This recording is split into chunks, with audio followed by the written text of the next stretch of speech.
Bapak Ibu sekalian, pemateri yang kedua adalah Bapak Dr. Andes Ida Fajar Priyanto, PhD. Pendidikan terakhir beliau adalah Dr. University of North Texas High School, Information Science di Amerika tahun 2015. Yang hebatnya ditempuh dalam waktu 2 tahun 7 bulan. Beliau adalah anggota ELE dan IFLA dan menjadi tim di berbagai tempat. Di tingkat nasional menjadi tim di Perpustakaan Nasional, tim pengembang di Perpustakaan BI, dan masih banyak lagi. Mengingat Pak Ida ini seperti buku dan kamus online, karena saya sendiri setiap pertanyaan yang saya ajukan pasti akan dibahas secara tuntas oleh beliau.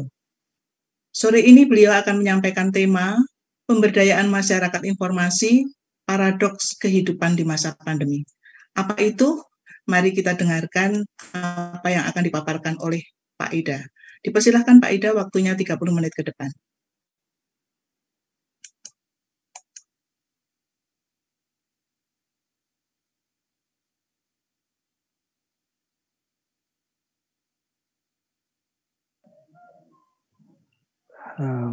Oke. Assalamualaikum warahmatullahi wabarakatuh. Pertama minta maaf karena slide-nya saya buat jam 2 lebih 10 tadi dan selesai jam 2.45. Langsung on ya Pak Ida. Jadi saya membuat 10 slide yang sebetulnya sudah saya sampaikan di kuliah juga. Tapi kuliah untuk mahasiswa yang pernah ketemu saya yang baru. Sedikit saja. Jadi Pak Jun tadi sudah menyampaikan banyak hal tentang perpustakaan dan saya sangat concern dengan Pak Jun itu karena Pak Jun itu dulu sempat waktu ketemu saya di tahun berapa ya, 97 atau 96, waktu kita jadi sama-sama pembina, jadi pembina Dewan Pembina Perpustakaan UGM waktu itu. Waktu itu Pak Jun punya pengalaman juga di OCLC ya. Jadi OCLC zaman dulu, bukan OCLC yang sekarang yang sudah mendunia dan berubah warna. Tapi OCLC itu ada jaringan perpustakaan di Ohio. Itu satu pengalaman yang bagus yang mungkin kawan-kawan perlu menggali juga lebih lanjut pengalaman Pak Jun di situ. Nah, Pak Jun dan saya itu sama-sama dari Texas State, dari State of Texas, lulusan sana semua. Jadi ini satu kebetulan aja. Tadi sebetulnya lebih cocok Safira untuk menyampaikan acara ini biar berbeda benua gitu. Tapi katanya Safira masih muda, jadi berarti saya sudah tua hari ini. Jadi mohon maaf kalau pembicaranya tidak terlalu fokus. Tapi saya coba, dan ini keluar dari perpustakaan ya, apa yang saya sampaikan sekarang. Tapi melihat dari masa-masa pandemi, dari sisi positif yang terjadi. Jadi ini yang akan saya coba untuk kita lihat.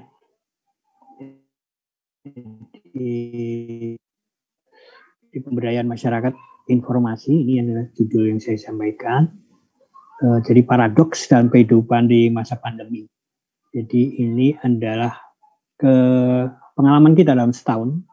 Tahun ini kita mengalami satu perubahan besar, termasuk di situ di dalamnya adalah perpustakaan. Jadi perpustakaan itu adalah tempat di mana komunitas bertemu, tetapi sekarang adalah tempat di mana masuk saja susah. Susahnya bukan main. Jadi bagaimana perilaku para pustakawan ini kayaknya perlu dikaji oleh kawan-kawan di sini untuk memahami lebih lanjut bagaimana sih perubahan perilaku para pustakawan dengan adanya perubahan-perubahan yang terjadi sekarang, bahwa masuk perpustakaan itu tidak mudah, kemudian yang masuk juga dibatasi, tapi ini akan menjadi kajian yang menarik kalau kita bisa lakukan. Dan ini saya kira di internasional sekarang sudah mulai banyak berbicara tentang the future of libraries. Jadi ini saya kira hal yang bagus untuk bisa dipikirkan kembali oleh kawan-kawan yang terutama berkecimpung di dunia perpustakaan.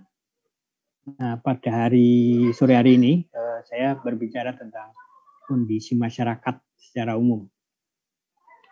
Jadi pertama adalah tentang paradoks demokratik ya, demokrasi.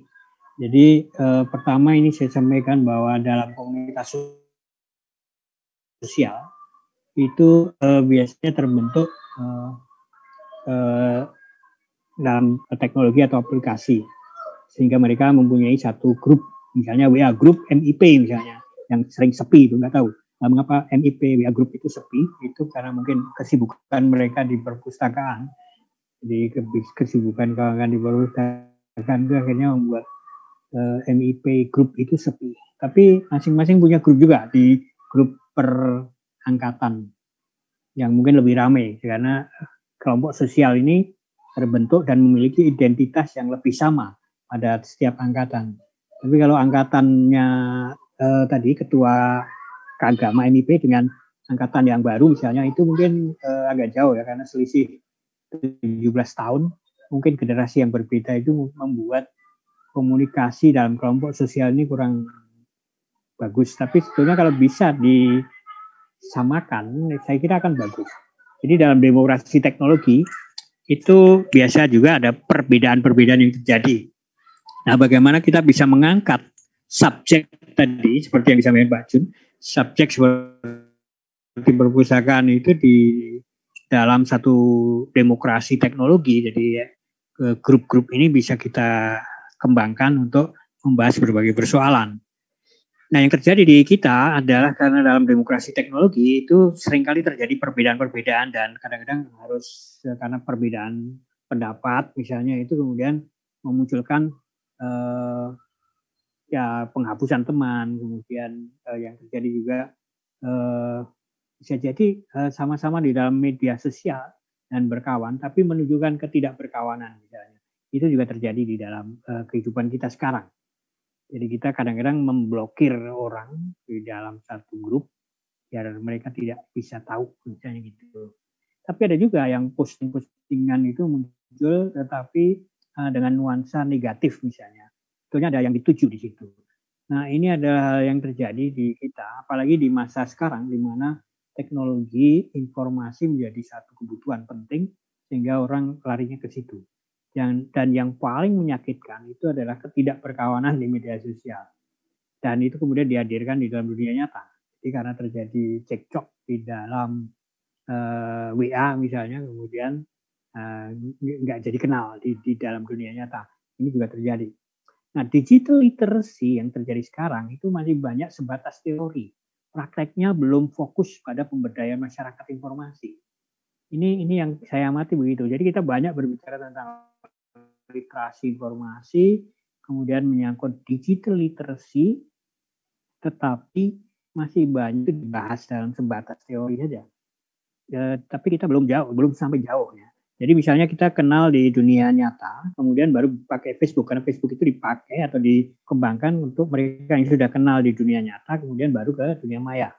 Kalau mereka belum kenal, kemudian masuk ke dunia maya, itu sebenarnya ada aplikasi lain yang dikembangkan juga. Jadi ada perbedaan-perbedaan yang terjadi. Tapi karena kita tidak mengenal jauh tentang digital literacy, sehingga yang terjadi adalah Facebook itu dipakai untuk macam-macam hal. Sehingga Facebook pun kemudian pihak manajemennya juga bagaimana agar ini bisa menjadi income yang besar. Nah, ini yang terjadi di kita. Kita bisa melihat itu. Jadi pertemanan, berkenalannya juga lewat Facebook misalnya. Kemudian kenal darat berikutnya, ini adalah dunia yang terjadi di kita karena digital literacy ini kita tidak paham betul. Dan apalagi juga media sosial itu sekarang jumlahnya sekitar 81-an yang ada di dunia. Tapi yang kita kenal cuma 1 atau 2 atau 3 gitu. Ini yang kita alami di kita. Jadi kawan-kawan di dunia perpustakaan pun sebaiknya juga perlu mengenali misalnya di media sosial itu seperti apa, fungsinya seperti apa. Ini juga perlu kita lihat. Nah, banyak yang masih kita belum literate betul sebetulnya yang saya lihat. Oke, kemudian yang kedua ini adalah paradox of conquest. Jadi masa pandemi ini menunjukkan bahwa terjadi perubahan-perubahan besar, di mana dulu itu kita tidak biasa dengan teknologi, lebih senang ketemu langsung, tetapi mohon maaf ada musik lewat. Jadi sekarang ini semuanya berbasis teknologi, bertemu dengan kawan pun semuanya menggunakan teknologi. Jadi kalau memeluk seorang kawan, berpelukan dengan kawan itu yang kita perlu adalah layar laptop gitu. Jadi rasanya berbeda. Jadi ada keasikan tetapi berbeda. Tetapi yang menarik adalah adanya keasikan yang menggunakan teknologi ini. Kemudian kita mendespoil hal yang secara yang terjadi ya di dalam hal yang lain, tapi kita tidak sadar. Jadi pada waktu kita sedang mengikuti acara seperti ini misalnya, ini kita duduk di sini, tapi kita tidak melakukan apa-apa, atau melakukan apa-apa tapi kita tutup videonya. Jadi video kita tutup, kemudian jalan-jalan, makan dan sebagainya tidak. Nanti kalau sudah mau selesai baru muncul lagi misalnya. Ini ada despoil juga, despoil secara teknologi atau karena kita terlalu asik di dalam teknologi, kita mendespoil dunia nyata. Jadi ada dua sisi yang terjadi. Nah, kemudian yang lain adalah saat kita tidak suka pada sesuatu, sebenarnya kita meracuni juga, kita meracuni diri kita. Jadi saya nggak suka ini, sehingga saya tidak pakai terus-menerus. Nah, pada waktu kita ini di masa pandemi, kita ada Webex, ada Zoom, ada Google Meet dan sebagainya. Itu kita pakai semua. StreamYard juga ada StreamYard juga. Saya pakai StreamYard. Tapi karena literasi digital kita masih juga belum begitu tinggi, ya kadang-kadang juga persoalan sosial juga terjadi, maka kita akhirnya tidak suka. Misalnya Webex itu benar-benar kesulitan bagi mahasiswa untuk kuliah ya, untuk seminar juga karena beratnya aplikasi itu. Nah, jadi saat pandemik kita itu menjadikan diri kita itu sebagai orang yang hidup dengan kebiasaan baru. Persoalan yang lain terjadi di dalam masa sekarang ini adalah kebiasaan lama dan tradisi luhur itu bisa hilang dan berubah. Jadi saat ini jabat tangan aja sudah mulai hilang, dan apakah itu akan hilang dalam masa yang lama dan kemudian memang tidak terjadi. Waktu sholat misalnya, sholat di masjid misalnya, itu kan biasanya kita berdekatan, sekarang sudah terpisah dan kita berusaha tidak mendekat dalam jarak tertentu. Misalnya itu ada hal yang terjadi, dan ini tradisi-tradisi baru ini akan merubah pikiran-pikiran lama dan kebiasaan lama yang kemudian menjadikan diri kita ini agak asing dengan tradisi-tradisi leluhur kita. Jadi ada perubahan-perubahan yang mungkin akan tidak kita rasakan lagi pada masa dulu, dan kemudian kita menghadapi satu persoalan lain. Nah, dalam dunia perpustakaan pun mungkin kita akan merasakan ini satu perubahan besar yang terjadi ya. Jadi kalau layanan dulu kita tidak ditutupi kaca atau plastik ya waktu memberikan layanan. Sekarang ini kita seakan-akan melihat layar kalau ada orang yang bertanya pada petugas layanan. Jadi petugas layanan itu berada di dalam layar dan petugas itu melihat pemustaka yang sedang bertanya atau apa, itu juga di dalam satu layar plastik atau kaca. Tapi itu nyata di dunia nyata. Ini yang terjadi di dalam kehidupan kita. Jadi ada yang berubah dan kita akan mengalami perubahan-perubahan itu dan kemungkinan akan bisa terjadi ketidakperubahan. Kemudian yang lain adalah paradox of action. Jadi sebetulnya setiap action itu ada equal dan opposite. Jadi pada waktu kita kita melakukan berbagai hal dengan handphone. Jadi apa-apa sekarang ini di Indonesia itu kita gunakan HP ya. Bahkan kirim file pun lewat HP, mau ujian mahasiswa kirimkan filenya lewat HP, kemudian kirim tugas atau kirim apapun semuanya pakai HP, sehingga ada perubahan yang membuat kita akhirnya menjadi objek dari HP itu. Jadi sebetulnya waktu kita menjadikan HP itu sebagai objek, sebenarnya kita itu juga jadi objek HP. Jadi HP itu sebenarnya kalau bahasa Jawa itu ngawi-ngawi, panggil-panggil.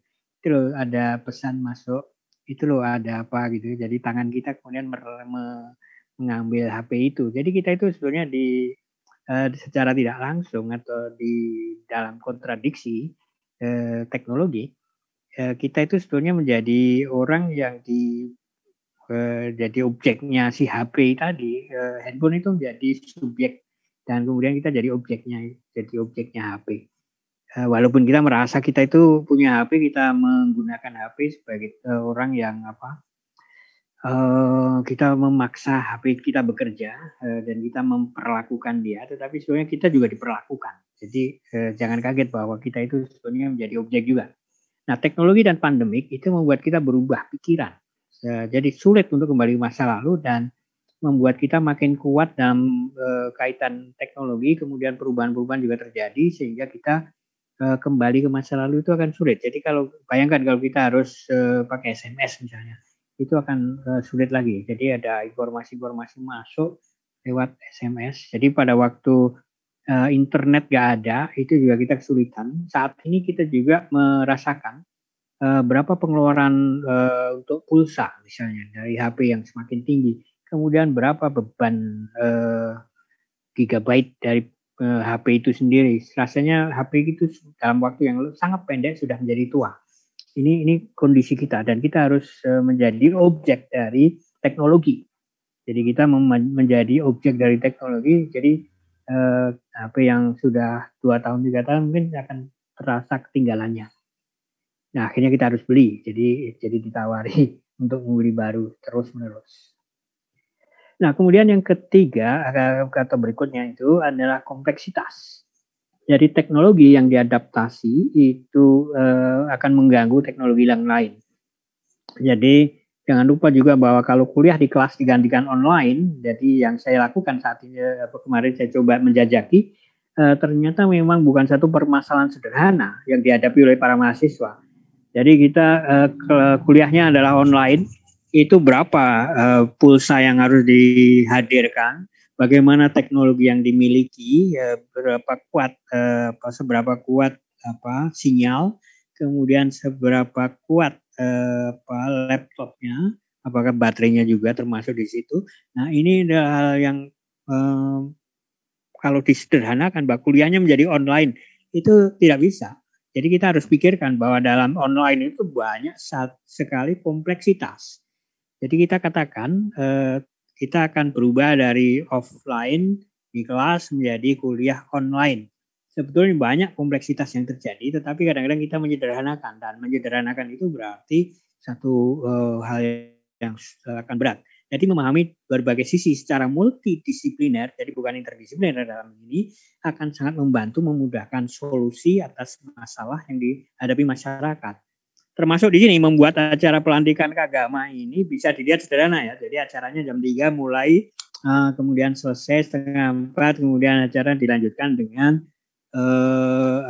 webinar atau talk show. Tetapi kompleksitas di dalamnya itu luar biasa. Dari awal pembentukan dipaksa jadi ketua misalnya, kemudian dipaksa jadi ketua-ketua divisi, itu secara online semua.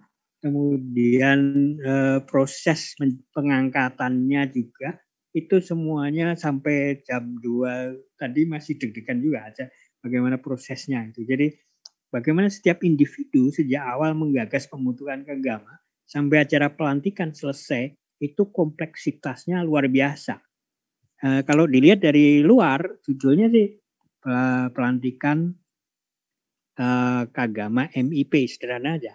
Tapi sebetulnya di dalamnya kompleks sekali. Jadi kita harus mengapresiasi kawan-kawan di sini yang sudah merancang dengan hampir tiap hari siang malam menyiapkan ini. Jadi ada kompleksitas yang terutama ketuanya ya. Jadi ketua sekretaris itu kerja luar biasa sih. Itu sangat menarik untuk dilihat lebih lanjut itu. Jadi kompleksitas di dalamnya itu sangat besar. Termasuk kuliah-kuliah online itu juga kompleksitasnya luar biasa. Kemudian paradox of the means. Jadi identitas itu ditentukan tindakan. Jadi apa yang kita lakukan itu menunjukkan diri kita. Jadi prosesnya panjang. Cara yang dilakukan juga akan berbeda. Media yang digunakan berbeda, menghasilkan satu produk yang berbeda. Dan biasanya orang lain itu hanya melihat dari hasil tanpa melihat proses. Termasuk tadi. Jadi yang kita lihat adalah pelantikan, tetapi proses di dalamnya luar biasa. Nah, realita di dalam masyarakat, means dan ends itu selalu dikaitkan. Jadi kalau orang yang berhasil itu biasanya dilihat, wah mobilnya besar, mobilnya mahal-mahal, itu dianggap sebagai orang yang berhasil. Tapi proses yang ada, yang tidak dilihat kasat mata, itu sebetulnya luar biasa juga. orang dilihat dari apa yang dimiliki dan digunakan saja, tetapi proses di dalamnya itu sebetulnya sangat menarik juga untuk dianalisis. Kemudian yang berikutnya sebelum terakhir adalah paradox of the frame. Jadi efisiensi itu tidak menjelaskan keberhasilan. Bukan karena teknologinya saja yang bagus, tapi juga si faktor pemilih teknologi ini jadi penting. Jadi kemarin menyiapkan ini Zoom-nya siapa misalnya. Ternyata banyak yang menawarkan. Jadi ada 2 atau 3 ya, bukan banyak. Ada yang menyarankan ini. Nah ini adalah menawarkan seperti itu. Ini keberhasilan itu dihasilkan dari situ. Jadi sukses itu dihasilkan dari efisiensi. Jadi tanya ini pakai Zoom-nya siapa? Ada penawaran. Nah, efisiensi itu tidak menjelaskan keberhasilan, tapi keberhasilan itu dilihat dari adanya efisiensi. Termasuk WHO, WFO itu. Jadi itu juga perlu dilihat. Jadi dalam kaitannya dengan pengetahuan, bukan kita saja yang menjadikan kita tahu banyak, tapi faktor yang memberikan pengetahuan itu juga berpengaruh. Jadi beruntung misalnya yang kuliah-kuliah di MIP itu dosennya macam-macam ya, dari berbagai latar belakang dan pengalaman yang berbeda-beda sehingga pengetahuan dari kawan-kawan yang lulusan ini punya faktor yang berbeda, mungkin akan berbeda dengan kampus-kampus lain. Ini tantangan bagi kawan-kawan untuk meneliti lulusan MIP di UGM dengan lulusan dari tempat lain seperti apa, bedanya di mana di situ. Ini tantangan juga bagaimana ini saya hanya menantang aja. Jadi alumni-alumni itu perlu masih harus kita harapkan untuk berkiprah dalam kajian. Kemudian yang tidak kalah penting adalah obvious. Jadi apa yang kelihatan sebetulnya yang jelas-jelas ada itu seringkali tidak kelihatan. Jadi ikan itu nggak tahu mereka basah, tiap hari basah. Mereka nggak tahu itu. Dan kita juga nggak merasakan bahwa sebetulnya ada udara yang kita hirup. Nah, work from home itu bagi yang punya teknologi adalah duduk di depan laptop. Seperti sekarang ini, di masa pandemi, itu work from home itu ya duduk di depan laptop bagi sebagian orang. Tetapi apakah terpikir di situ oleh pimpinan, misalnya work from home bagi tukang taman waktu awal pandemi itu. Jadi disebut WFH dan itu work from home. Bagi pembersih kantor seperti apa? Apakah dengan menggunakan HP kemudian jarak jauh, ada mesin yang bekerja di kantor misalnya. Tapi sekarang diartikan sebagai libur lebih panjang, bekerjanya lebih sedikit bagi orang-orang yang pekerjaannya memang harus ada di kantor. Jadi work from home bagi petugas preservasi juga seperti apa? Nah, hal yang jelas itu belum tentu terlihat. Semua didasarkan pada apa yang ada di dalam pikiran kita masing-masing. Dan jangan lupa juga paradoks dari bagian dan keseluruhan bahwa kita tidak mengatakan bahwa karena ada SIM card, ponsel kita itu bisa dipakai untuk komunikasi. Tapi karena ponsel itu untuk berkomunikasi, harus ada SIM card-nya. Jadi untuk menyiapkan masyarakat informasi, harus disiapkan berbagai perangkat pendukung. Jadi PSBB itu tidak akan berhasil kalau hanya sepihak. Kalau hanya satu potong dari satu menteri misalnya. Nggak bisa di situ. Seharusnya keseluruhan menteri duduk bersama menyelesaikan ini bersama-sama. Juga masyarakat di situ juga harus bersama-sama. Nggak bisa kita hanya dari satu bagian saja menyelesaikan persoalan. Jadi melawan pandemi itu harus dilakukan bersama-sama dan berbarengan, bukan berbagian. Jadi hanya protokol kesehatan dengan pakai masker, jaga jarak, kemudian satu lagi cuci tangan. Itu adalah simplicity yang sebetulnya sangat kompleks. Tadi paradox of complexity tadi. Tapi sebetulnya banyak hal yang harus dilakukan juga secara sosial, secara teknologi, secara perilaku dan sebagainya. Jadi kita perlu pikirkan lebih jauh bagaimana hal semacam itu bisa dipikirkan bersama. Jadi satu kesatuan. Termasuk MIP itu satu kesatuan. Alumni dan mahasiswa itu satu kesatuan. Jangan sampai mahasiswa baru nggak kenal yang alumni, jadi harus mulai dikenalkan. Nanti ada reuni-reuni juga ya. Reuni secara fisik kalau nggak ada pandemi nanti harus dilakukan seperti dulu. Dulu Mbak Sari Roh itu sudah merancang juga dulu tahun 2016 kalau nggak salah, kalau nggak 15. Oke. Saya kira itu yang ingin saya sampaikan. Terima kasih.